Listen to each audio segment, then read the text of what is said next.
The video you're about to watch is about the reptile community and where we're going with it. Whether you're a beginner or advanced, this is an important discussion to have. After the video, we're going to regroup and talk about what the next steps are. My name is Bill Strand. Welcome to the Misty Forest. We're here. There be dragons.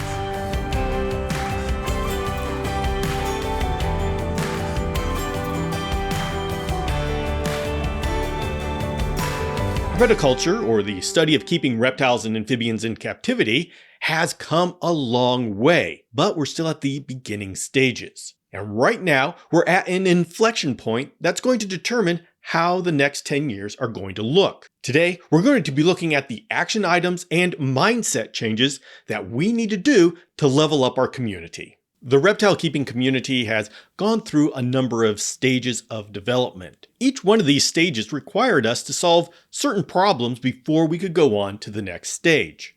We blew through the first 3 stages pretty quickly, but you may be surprised to learn that not everybody is excited about going to the 4th stage. But that is where we need to go. And so, let's do a little history lesson for context.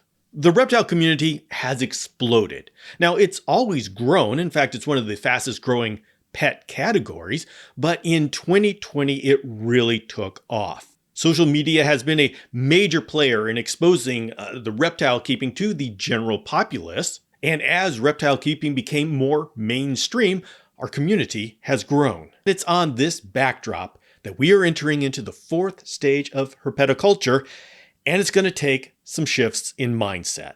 Now, these 4 stages of herpetoculture development that I am talking about are reminiscent of the 4 waves of herpetoculture that Philippe de Vogel of the Advanced Bavarian Systems popularized in the 1990s. There are some parallels between the two, but his were dealing with a higher level look at the entire community, and mine are going to be focused in on some intra-community dynamics. It goes like this. Stage 1 of herpetoculture development is us figuring out how to keep the reptiles alive. Of course, every community under the reptile keeping umbrella will enter into this stage and exit out of this stage at different times. It all depends on when the reptiles come in and how long it takes us to figure out how to care for them properly. And in my perception for much of the reptile community, this was in the 1980s and the early 1990s. The goal of all of this was to get to the stage 2, which was successfully breeding our particular reptiles of interest. Now, it's strange that that's actually a stage of development because living beings, they mate, they reproduce. That's how they survive. And so really what I'm saying when we level up to stage 2, it's we got our husbandry to the point where we got out of the way of them doing what they do naturally. And it took a number of developments for us to figure that out, such as UVB light, nutrition, cage size, cage type, and anti-parasitic medicines. Figuring all of that out allowed us to go to the next stage, stage 2, which was breeding success. During the 90s, we had sporadic pockets of breeding success to the point where by the end of the 90s, we were firmly into stage 3, which was being able to reliably breed our reptiles. In fact, not only could we predict that we would be successful, we could actually make businesses breeding reptiles and selling them to the captive market. Now, stage 3 is one of the most exciting and significant stages because with stage 3, we were able to start community. It's like discovering agriculture to where we could really start building cities. Before that, we were dealing with the issues of wild-caught reptiles and all the problems that came along with that. And that's no way to build a community. But with breeders reliably breeding captive-bred reptiles, we could create a pet market. Now, more than just better pets, when we're able to create a market like that and a community around that, that's when we can start supporting more exotic veterinarians. That's when companies start creating more specialized products for our exotic reptiles. And that's when our community gets big enough that we can support politically minded organizations that can fight for our rights against legislation against pet keeping. So you can see how the availability of captive bred reptiles was able to create a community that's big enough that it's self-sustaining and it's growing in both people and services. And the bigger the community, the more the breeding businesses could support themselves and dedicate themselves to doing it better. The bigger the community gets, the more breeders can be supported. So a couple of breeders could drop out, quit, and we'd still have enough for the captive bred market. In the 80s, you were lucky to keep a chameleon alive for more than 6 months, but now you can get a 3-month-old panther chameleon from a breeder. Just follow the care guides that they give you, just follow it like a recipe, and you're able to have easily a 5 to 7 year relationship with a Technicolor dragon in your home. And in the background, we've got all the reptile nerds talking about, we should be able to get them up to 10 years. So it's been a seismic shift in situation. But it seems like there could be some growing pains. We've been at stage 3 for quite a while now. While the entire community was unified and enthusiastic for blowing through stage 1, stage 2, and getting to stage 3, it seems that the enthusiasm for moving on has waned a bit. And that is to be understood to a point. I mean, it takes a lot to work through this stage. We've got to be putting in an enormous amount of infrastructure, and we've got to be building the community. So that's not just, okay, we figured out how to do it, and now everybody can do it.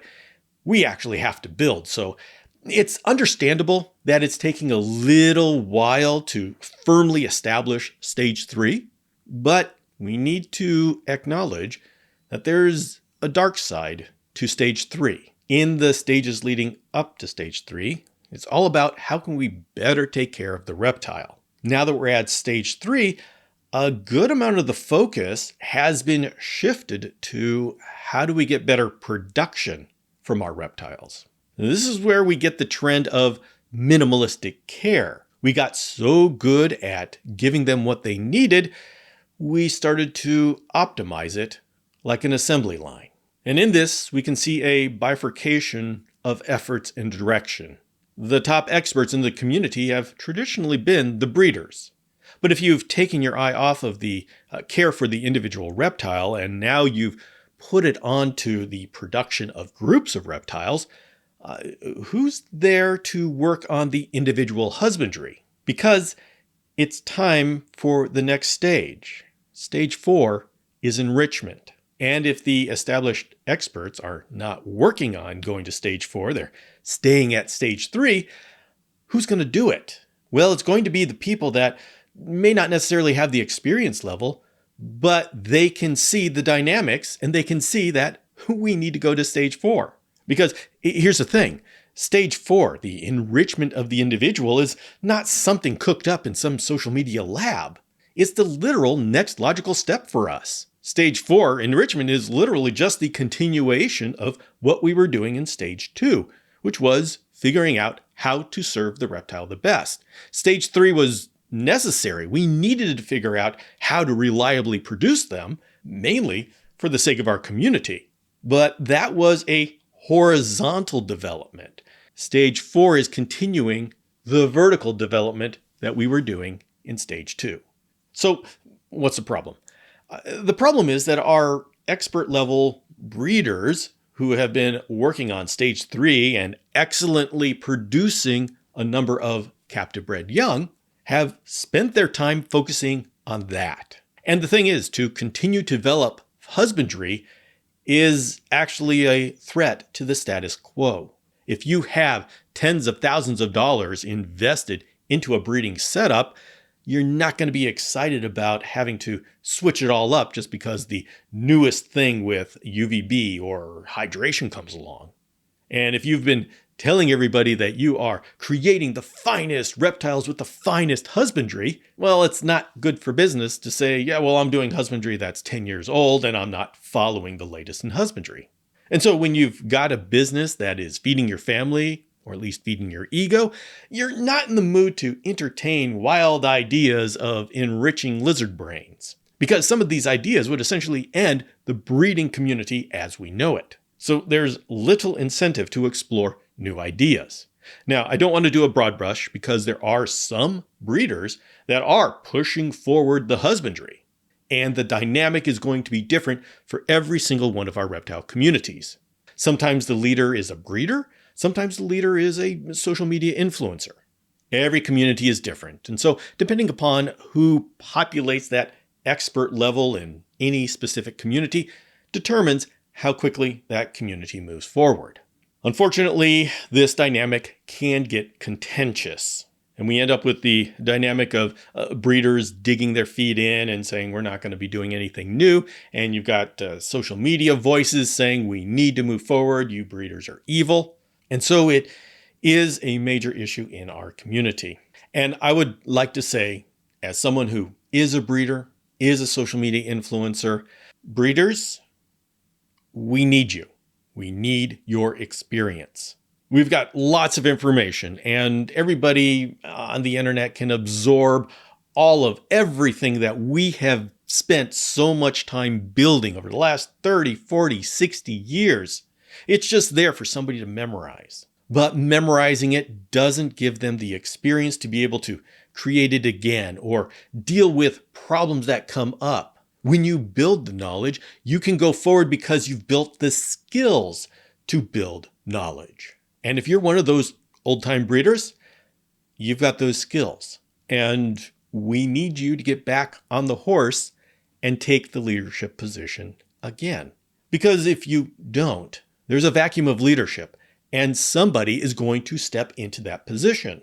And if people from the experienced community are sitting back and saying, hey, no, we've gone as far as we want to go, then it's going to be somebody with less experience.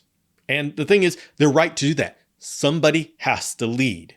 And it's important that somebody does. Even if they don't have the experience you do, somebody has to lead us forward. And every one of our reptile communities needs at least one person doing that. And it's got to be somebody special to take this position, because stage 4 is the enrichment of the reptile.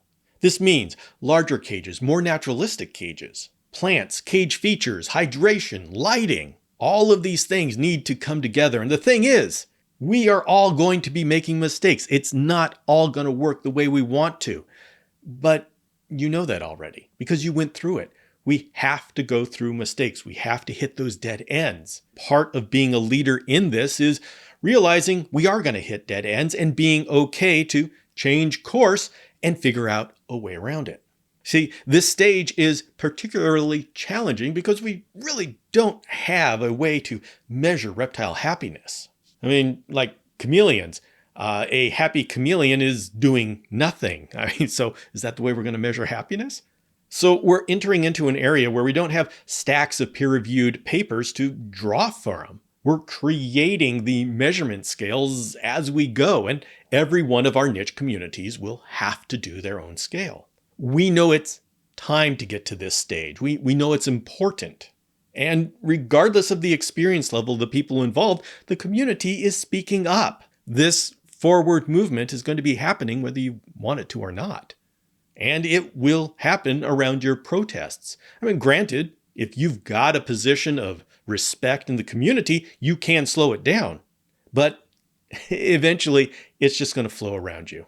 The absolute ideal situation is that the person or team of people, you guys don't even have to be working together.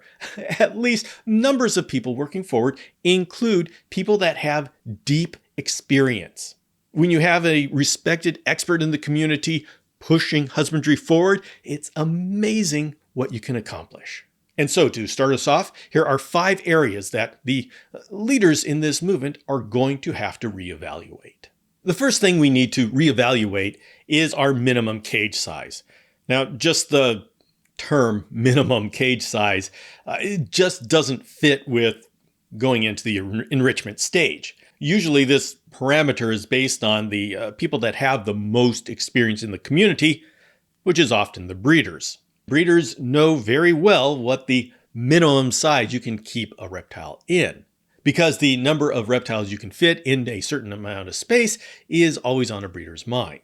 But I am suggesting that we reevaluate the community's standard recommendations and turn it into a recommended cage size instead of a minimum cage size.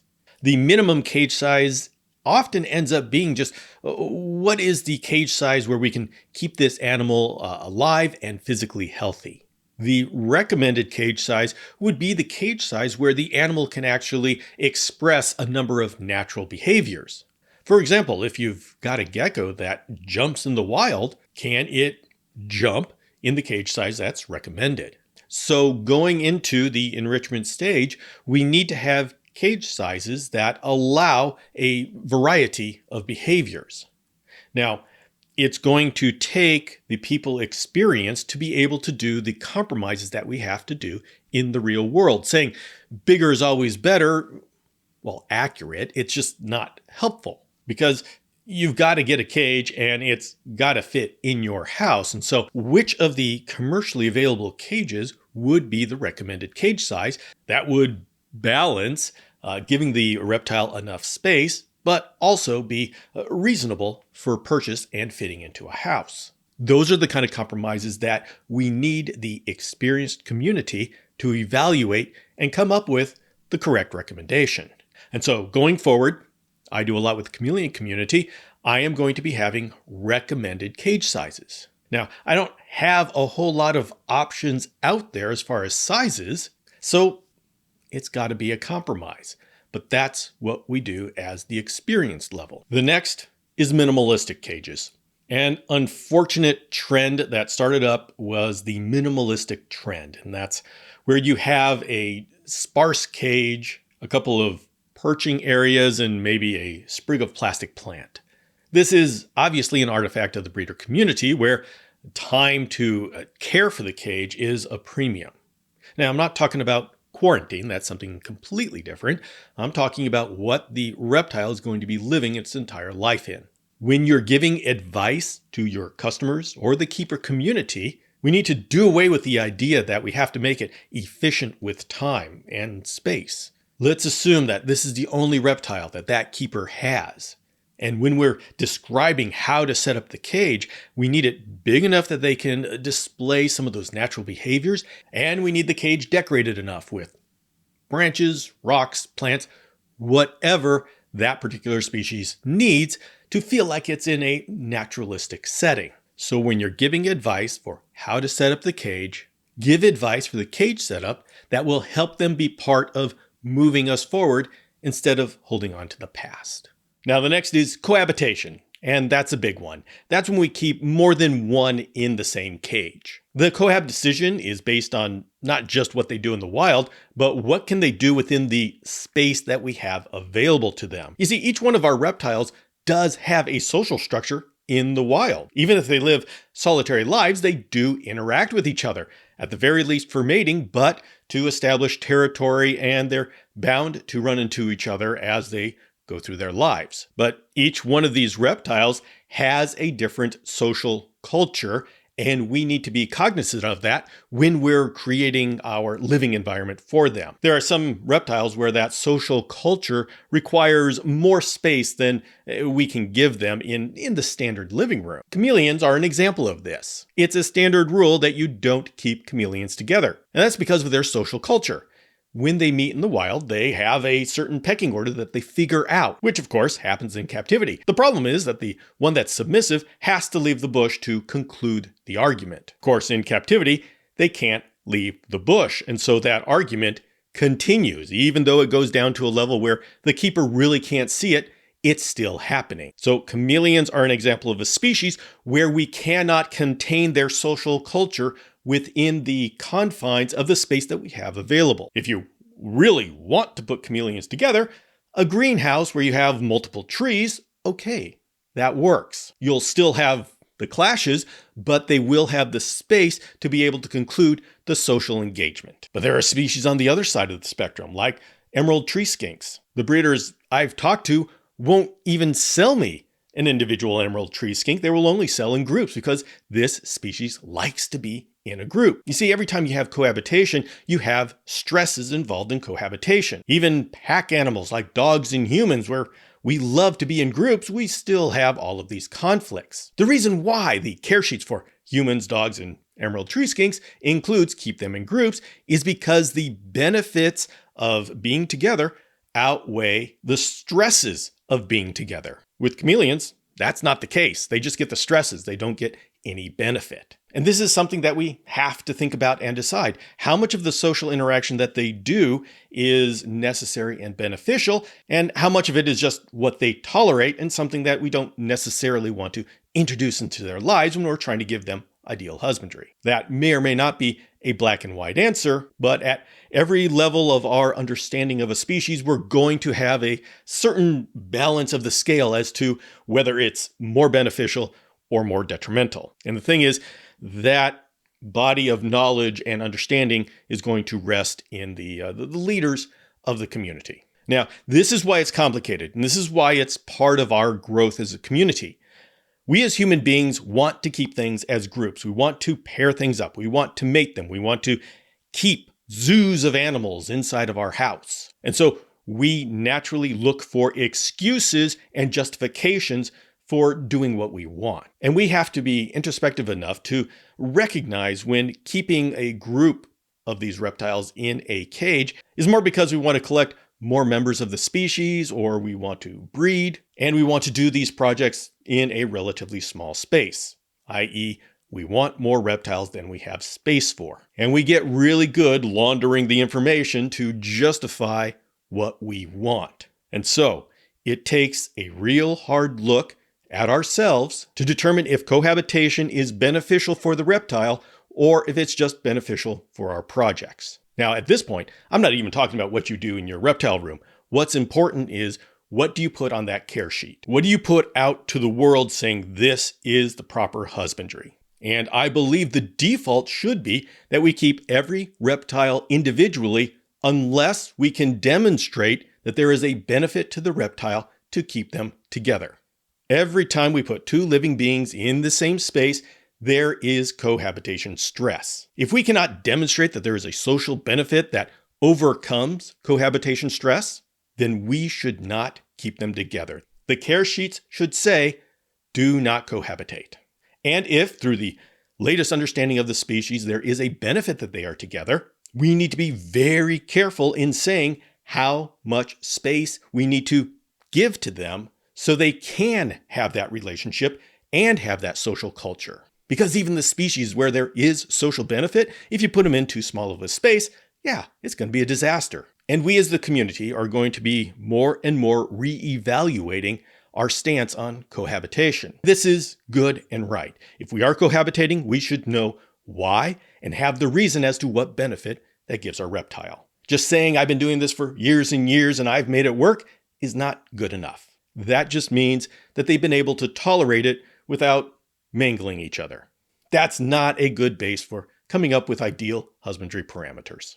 And so for action items, I would say, if you're a newcomer, just by default, assume that you're going to be keeping your reptile individually, unless you can find demonstrated evidence that they need to be together. Don't keep reptiles together just because you want more. That is making your reptile pay the price for what you want. And as responsible herpetoculturists, we have to put the weight of the scales on what's beneficial for them. And if you're a breeder, especially a breeder who has developed skills in how to cohab the reptiles, acknowledge that keeping the peace is not the same thing as ideal husbandry. And if you are putting together care guides, you're advising the newcomers as to how to take care of this species, make sure you're giving them the best advice for the benefit of the reptile. And no matter what you're actually doing in your breeding facility, give them the advice that's going to start them off on the best foot. So to summarize, the bottom line is that in cohabitation, there is always cohabitation stress. In some species, the benefit of the social interaction overcomes the negative of the cohabitation stress. The question we all need to ask is there a benefit for the reptiles being together? The answer to that question will dictate what we put on the care guides going forward. If the answer is no with the cage sizes that we generally have, then the care guide says no cohabitation. If the answer is yes, then the care guide has to include how big the cage has to be for that certain number of reptiles and techniques to mitigate the inevitable cohabitation stress that will pop up from time to time. Collecting. Collecting is something that's deep inside of all of us. And this is not necessarily something that we specifically encourage on our care guides and such, but we encourage it through our actions and the things we put on social media. When we put a picture of a wall of cages, we are strengthening that deep desire inside of all of us to have lots of everything. We love collecting. We're a collecting species. What we, as the experience level in the community, put out there is seen and emulated. When we say it's okay, people go hog wild. And this is not a healthy approach. The more reptiles we have, the smaller the cages they get. And the more our attention is broken up between each reptile until they're all just numbers. And we're back to wrapping cages around reptiles. My suggestion is that you start giving more social media exposure to that one huge cage that you have. The one that's done up beautifully. Instead of talking about the number of reptiles you have, talk about the number of microclimates you've created inside this enclosure. And talk about the number of microclimates you think everybody needs to be deserving of being a home to the babies that you produce. We have to be cognizant of the dynamic that we as human beings respect, for whatever reason, respect people that have a lot of reptiles. We think, oh, okay, there's some experience there. That's not true. And we human beings, we just don't know when to stop, and we end up collecting until we have just a little bit more reptiles than we can handle. We don't stop until that point. And so this culture of large collections is not healthy for us. And we in the experience level can affect this in a positive way by letting the quality of the cage that they create be the bragging point. When we start bragging about how big of a cage we've built, I'm not saying make it a room size. This is useful only if it's something that our viewers can recreate. If it's something they can't recreate, then it's just a monument to ourselves, and okay, fine. But it gets really useful when we start demonstrating with cages that they can get a hold of, and we're showing them how to create these multiple microclimates.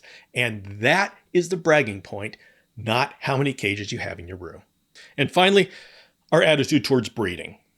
Throughout our history, breeding has been a sign of expertise. If you wanted to be an expert, if you wanted to be respected in the community, you became a breeder. That's the way it's been for decades. And the thing is, we've achieved stage 3. That means we've achieved the breeding level. We can do it now. There's actually no reason for somebody to get into breeding unless they're of the advanced level and they're working with a species that hasn't been bred before, and we still need to explore that. Absolutely valid. But when you have somebody that just wants to level up, I like to see a community where breeding is not the first choice. It's creating a larger, more naturalistic enclosure that is the first choice. And this ties in a little bit with what we were talking about before with the collecting mindset. And when we at the experience level respect somebody who's got an awesome setup instead of somebody who's also a breeder, then we are enacting that shift in perception. And this is something that we need to pay attention to, because when we see a newcomer who's got an incredible cage, we need to be praising that publicly. Let's be happy when people have clutches of eggs, because it is fun to breed reptiles. But let's make sure we make a big deal out of the people who haven't bred, but have put together an awesome cage. And here are the 5 places that anybody who sees themselves as a community leader or a breeder who has influence over people that respect you need to reevaluate. I know it's comfortable to settle into your success. Believe me, I know how exhausting it is to constantly push things forward. But this is a way that we can prepare the next generation to take us further. Now, for breeders, I understand firsthand how challenging this is to do. It's not as easy as just saying the words, because when we talk about different kind of husbandry, that means a lot on the back end. When we've spent thousands of dollars putting together our walls of breeding facility, just a little change in husbandry could be thousands of dollars to change it. And then what if it really doesn't work as well as we think it will? We don't want to mess up our established breeding protocols just to test out this new idea, because it may work on individual cages, but then there's another level where it has to work on multiple cages. And if we suddenly keep everything individually in large cages, we may blow up the entire breeding operation. So I get it that following this has repercussions for you as a breeder. If you're a new breeder starting now, you can start with these new protocols and it's not as traumatic. But for the established breeders, I propose an interim truce. Let's accept that there's going to be a difference between breeder care and keeper care. And I know, I hear the howls in the back. It's the same animal. There shouldn't be a difference between breeder and keeper care. Yeah, you're right. But let's also be realistic as to how we do this major transition. We need our breeders.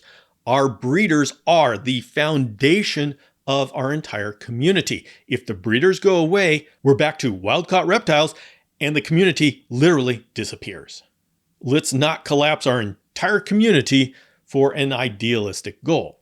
So, breeders, I propose that the first step is that you construct your care guides so they reflect the latest husbandry, the best husbandry, except that you are not going to be demonstrating that husbandry in your breeding facility. If you are, wonderful, perfect, you're ahead of the curve. But if you're not, and you have a lot of infrastructure that is not going to be easy to switch over, then create a 4-foot or whatever section of wall that has cages set up the way you want your customers to set up their reptile that they get from you. And so whenever you go on social media and you're showing off how to take care of the reptile, you've got your demo corner. Now, it is important to show your breeding facility, but when it comes to what the husbandry is supposed to be, show your ideal demo corner. And that is what your care sheets should reflect. And no, I don't have answers right now as to how we're going to make that final transition. I know in the chameleon community, we've been working a while on it. The biggest change is keeping chameleon babies individually, because that's what they need. That's the best husbandry. But traditionally, that's taken up too much space, so people bin raise it. But that's becoming a thing of the past. The new breeders that are coming up are seeing the value in individually raising their baby chameleons, and so they're building out their infrastructure with that in mind. Sometimes these things are going to take time, but eventually, especially because we continually talk about the benefits of individually raising chameleons, eventually the community is going to demand that, and they're going to value it enough that they will pay for it, and so the breeders will transition to that new standard. And I know this is happening in other communities as well. You've got TC Houston with Reptile Mountain, who's doing the small batch breeding with his blue-tongued skinks. And Canova Reptiles with ball pythons is openly talking about the difference between breeder and reptile care. I think the first step is to allow there to be two standards of care while we work out the transition. So breeders, I encourage you to not let your experience and service to the community end with mass producing a species in minimalistic conditions. That was an important stage to go through, but we need to go through it and move on. Now, those of you who are part of the next generation or feeling like the old-time breeders aren't giving you the respect you deserve, you have some homework too. This is going to be a partnership of sorts. Pointing out what is wrong is only the first step. We need a transition, and there needs to be a place to move to. Right now, it's impossible for most reptile breeders to totally switch over to these new ideas. They would just disappear. And while the more drama-loving of you would enjoy to see that happen, that literally would take away the foundation of our community. You being able to get care from your veterinarian is dependent upon the size of our community. Us being able to fight legislation that wants to wipe us off the face of the earth is due to the size of our community. So let's go forward in a way that retains our community. Now, what you can do with your platform is you can highlight the breeders that are doing it right and be very vocal as to what they are doing right. And the reason we want to do this is because to get these new standards in place, we have to have the community value those enough that they're willing to pay for them. Because this naturalistic, individual keeping, all of these things costs money, more money. And if we just talk a good talk, but then everybody goes and they buy the cheapest reptile, it's not going to work. What we need to do, I'm an influencer too, I do this as well, I am explaining to my community why it's important to have an individually raised chameleon. And I'm doing it in a way that they understand that this is going to cost extra, and they're willing to pay the breeder extra for a baby that they know that has had an enriched and stress-free hatchlinghood. This is what you can do if you have a platform. And I can guarantee you that something that's way more effective than publicly shaming a breeder you don't agree with is getting your community to pay extra money for the quality reptiles. The industry follows the money. And as soon as I can complete the process of educating the chameleon community that individually raised babies are worth spending more money on, I can guarantee you that will be the standard. They're not going to do it because I said it. They're going to do it because the community's willing to pay the money that it costs to do quality raising. And the reason why you are so instrumental in doing this is that it's hard to convince people to pay more money. When you have a reptile that's had a rough childhood for $100, but $200 for the one who's pristine and in great conditions, if the $100 one flies off the shelf, at the next expo, you're going to have 5 tables doing the $100 strategy. If the enriched $200 ones fly off the shelf, then in the next expo, you're going to have 5 more tables doing the enriched way. So this is a positive way. You don't have to cancel anybody out. Just educate the value of an enriched hatchlinghood. All right, so it's analysis time. Where do we go from here? And the answer to that depends on where you are in the reptile community. If you're just new here and you're just trying to figure out how to take care of your first reptile, what's important is you realize that the different people you can hear from have different places in the community during this growth period. And so you're going to be hearing a number of different opinions. And some of those opinions are going to be presented rather forcefully. What I want you to understand is you don't have to take sides. Your position right now is just to sit back and watch and understand that these different forces that are talking at each other are all part of us figuring out how we're going to move forward. The important thing for you is to figure out who you're going to trust to give you the information to take care of the reptile that you're starting with. Even if you have 5 different opinions and they all say the other one is wrong, you're going to be okay if you just pick someone that is being successful and follow what they're doing, at least until you have your feet under you and you can understand all the different parameters. And then you can start to choose which elements you want to tweak to create a husbandry that's ideal for your situation. If you're a breeder, you're experienced, and you're trying to figure out what to do with all these new husbandry ideas, I think you have the toughest position because you're the one that's going to have to take a look at everything that you thought was true over the last 10, 20, 30 years. You're going to have to challenge that and say, is it still true? And the reason why that's challenging is because a number of the things that we accept as true were actually based on something that's not true anymore. And so we have to constantly check ourselves to make sure that what we are presenting as the truth still is. And I'm afraid that's a never-ending project. Believe me, I'm there right in the middle of that, and it is exhausting. And for those of you who've been around long enough that you understand that some things need to change. And for you, I encourage you to explore these ideas in a way that brings the community along with you. Very few people are doing what they're doing because they want to abuse an animal. The vast majority are doing it because they care and they love these reptiles. And so those of us who want to enact change, who want to move things forward, we need to look at the other dynamics in the community that make those things difficult to transition to. And the effective leaders, the ones that are actually going to make a difference, are the ones that know where we need to go, but also are the problem solvers that help everyone in the community make it up the mountain. We don't all always get along. Sometimes we never get along, but we are a community, and we can't hurt the community without hurting ourselves. Now, not all of us are going to go forward together, and that's just what we're going to have to accept.